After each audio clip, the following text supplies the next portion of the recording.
अब सब भाई बहनों को ओम शांति। आज की मुरली है 17/6/2024। मीठे बच्चे, याद और पढ़ाई से डबल ताज मिलेगा, इसलिए अपने एम ऑब्जेक्ट को सामने रख देवी गुण धारण करो। प्रश्न, विश्व रचयिता बाप तुम बच्चों की कौन सी सेवा करते हैं? उत्तर, पहला पॉइंट, बच्चों को बेहद का वर्षा दे सुखी बनाना, ये सेवा है। बाप जैसे निष्काम सेवा कोई कर नहीं सकता। दूसरा, बेहद का बाप किराए पर तख्त लेकर तुम्हें विश्व का तख्त नशीन बना देते हैं। खुद ताऊसी तख्त पर नहीं बैठते, लेकिन बच्चों को ताऊसी तख्त पर बिठाते हैं। बाप के तो जड़ मंदिर बनाते, उसमें उन्हें क्या टेस्ट आएगा। मजा तो बच्चों का है जो स्वर्ग का राज्य भाग्य लेते हैं। ओम शांति। मीठे मीठे रूहानी बच्चों को बाप कहते हैं कि अपने को आत्मा समझ बाप को याद करो। ओम शांति का अर्थ तो बच्चों को समझाया है। बाप भी बोलते हैं तो बच्चे भी बोलते हैं ओम शांति, क्योंकि आत्मा का स्वधर्म है शांत। तुम अब जान गए हो, हम शांति धाम से यहाँ आते हैं। पहले पहले सुख धाम में, फिर 84 पुनर्जन्म लेते लेते दुख धाम में आते हैं। ये तो याद है ना बच्चे, 84 जन्म लेते हैं, जीव आत्मा बनते हैं। बाप जीव आत्मा नहीं बनते, कहते हैं मैं टेम्परिन का आधार लेता हूँ, नहीं तो पढ़ाए कैसे। बच्चों को घड़ी घड़ी कैसे कहेंगे कि मन मनाभो। अपने राजाई को याद करो, इसको कहा जाता सेकंड में विश्व की राजाई। बेहद का बाप है ना, तो जरूर बेहद की खुशी, बेहद का वर्षा देंगे। बाप बहुत सहज रास्ता बताते हैं, कहते हैं अब इस दुखधाम को बुद्धि से निकाल दो। जो नई दुनिया स्वर्ग स्थापन कर रहे, उनका मालिक बनने के लिए मुझे याद करो, तो तुम्हारे पाप कट जाए, तुम फिर से सतो प्रधान बन जाएंगे। इसको कहा जाता सहज याद। जैसे बच्चे लौकिक बाप को कितना सहज याद करते हैं, वैसे तुम बच्चों को बेहद के बाप को याद करना है। बाप ही दुख से निकाल सुखधाम ले जाते हैं, वहाँ दुख का नाम निशान नहीं। बहुत सच बात करते हैं। अपने शांति धाम को याद करो, जो बाप का घर है वह तुम्हारा घर है, और नई दुनिया को याद करो, वह तुम्हारी राजधानी है। बाप तुम बच्चों को कितनी निष्काम सेवा करते हैं। तुम बच्चों को सुखी कर फिर वानप्रस्थ परम धाम में बैठ जाते हैं। तुम भी परम धाम के वासी हो, उसको निर्वाण धाम वानप्रस्थ भी कहा जाता है। बाप आते हैं बच्चों की सेवा करने, अर्थात वर्षा देने। ये खुद भी बाप से वर्षा लेते हैं। सारे सृष्टि के आदि मध्य अंत का ज्ञान उनके पास है। कहाँ से आया? क्या कोई वेद शास्त्र आदि पढ़े हैं? नहीं। बाप तो है ज्ञान का सागर, सुख शांति का सागर। बाप की महिमा और देवी गुण वाले मनुष्य की महिमा में फर्क है। तुम देव गुण धारण करिए देवता बनते हो। पहले आसुरी गुण थे, आसुर से देवता बनाना है तो बाप का ही काम है। एम ऑब्जेक्ट भी तुम्हारे सामने है। जरूर ऐसे श्रेष्ठ कर्म किए होंगे। कर्म अकर्म विकर्मों की गति अथवा हर बात समझाने में 1 सेकंड लगता है। बाप कहते मीठे मीठे बच्चों को पाठ बजाना ही है। ये पाठ तुमको अनादि अविनाशी मिला हुआ है। तुम कितना वारिस सुख दुख के खेल में आए हो, कितना बार तुम विश्व के मालिक बने हो। बाप कितना ऊंच बनाते हैं। परमात्मा जो सुप्रीम सोल है वह भी इतना छोटा है। वह बाप ज्ञान का सागर है, तो आत्मा को आप समान बनाते हैं। तुम प्रेम के सागर, सुख के सागर बनते हो। देवताओं का आपस में कितना प्रेम है, कभी झगड़ा नहीं होता। तो बाप आकर तुम्हें आप समान बनाते हैं, और कोई ऐसा बना न सके। खेल स्थूल वतन में होता है। पहले आदि सनातन देवी देवता धर्म, फिर इस्लामी बौद्ध आदि नंबरवार इस मांडवे में वह नाटकशाला में आते हैं। 84 जन्म तुम लेते हो।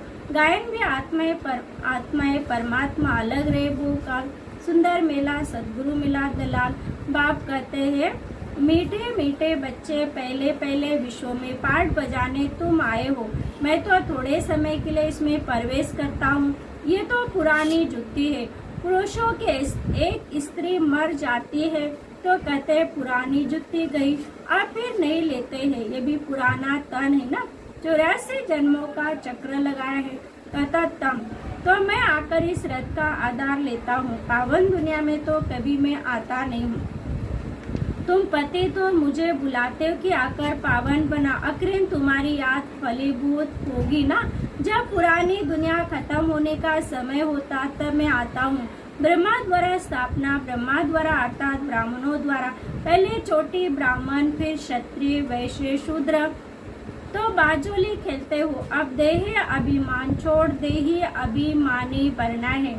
तुम 84 जन्म लेते हो, मैं तो एक ही बार सिर्फ इस तन का लोन लेता हूँ, किराए पर लेता हूँ। हम इस मकान के मालिक नहीं, इनको तो फिर भी हम छोड़ देंगे। किराया तो देना पड़ता है ना, बाप भी कहते हैं मैं मकान का किराया देता हूँ। बेहद का बाप है, कुछ तो किराया देते होंगे ना। ये तख्ता लेते हैं तुमको समझाने के लिए, ऐसा समझाते जो तुम भी विश्व के तख्त नसीन बन जाते हो। खुद कहते मैं नहीं बनता हूँ। तख्त नसीन आता ताऊसी तख्त पर बिठाते हैं। शिव बाबा की याद में ही सोमनाथ का मंदिर बनाया है। बाप कहते इसे मुझे क्या टेस्ट आएगी, जड़ पुतला रख देते हैं। मजा तो तुम बच्चों को स्वर्ग में है, मैं तो स्वर्ग में आता नहीं। फिर भक्ति मार्ग जब शुरू होता है तो ये मंदिर आदि बनाने में कितना खर्चा किया, फिर भी चोर लूट ले गए। रावण के राज्य में तुम्हारा धन दौलत आदि सब खलास हो जाता है। अभी वो ताऊसी तख्त है। बाप कहते जो हमारा मंदिर बना हुआ है वो मोहम्मद गजवनी आकर लूट ले गए। भारत जैसा साल्वेंट और कोई देश नहीं, इन जैसा तीर्थ और कोई बन नहीं सकता। परंतु आज तो हिंदू धर्म के अनेक तीर्थ हो पड़े हैं। वास्तव में बाप जो सर्व की सदगति करते हैं, तीर्थ तो उनका होना चाहिए, भी ड्रामा बना हुआ है। समझने में बहुत सहज है, परंतु नंबरवारी समझते क्योंकि राजधानी स्थापन हो रही है। स्वर्ग के मालिक के लक्ष्मी नारायण है। ये उत्तम से उत्तम पुरुष जिनको फिर देवता कहा जाता है। देवी गुण वाले को देवता कहा जाता है। ये उच्च देवता धर्म वाले प्रवृत्ति मार्ग के थे। उस समय तुम्हारा प्रवृत्ति मार्ग रहता है। बाप ने तुमको डबल ताजधारी बनाया है। रावण ने फिर दोनों ही ताज उतार दिए। अब तो नो ताज, न पवित्रता का ताज, न धन का ताज, दोनों रावण ने उतार दिए। फिर बाप आकर तुमको दोनों ताज देते हैं। इस याद और पढ़ाई से इसलिए गाते हो गॉड फादर हमारा गाइड बनो, लिबरेट भी करो। तब तुम्हारा नाम पंडा रखा हुआ है। पांडव कौरव यादव क्या करद भय, कहते बाबा हमको दुख के राज्य से छुटकारा साथ ले जाओ। बाप ही सचखंड की स्थापना करते हैं जिसको स्वर्ग कहा जाता है। फिर रावण झूठखंड बनाते हैं।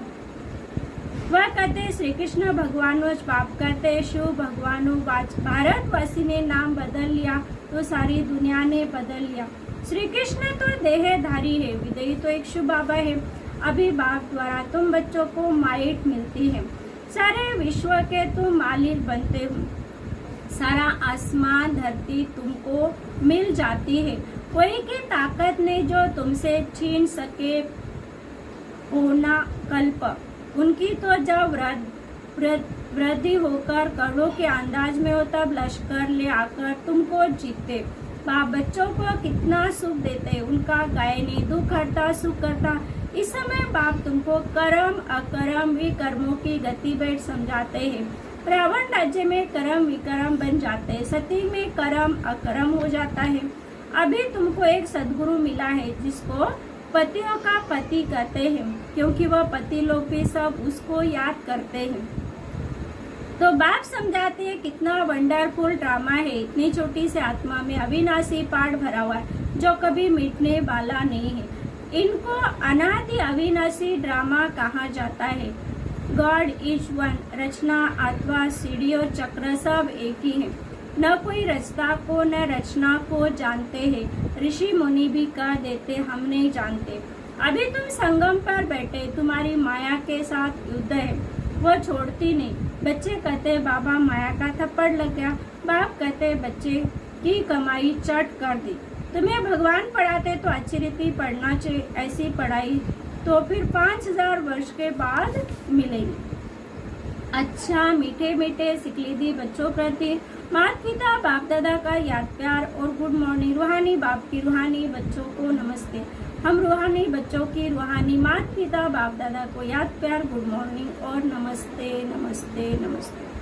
धारणा की पॉइंट है पहला, इस दुखधाम से बुद्धियोग निकाल नई दुनिया स्थापन करने वाले बाप को याद करना है, सतो प्रदान बनना है। दूसरा, बाप समान प्रेम का सागर, शांति और सुख का सागर बनना है। कर्म अकर्म और विकर्म की गति को जान सदा श्रेष्ठ कर्म करने। वरदान, सदा उमंग उत्साह में रह, मन से खुशी के गीत गाने वाले अविनाशी खुश नसीब भव।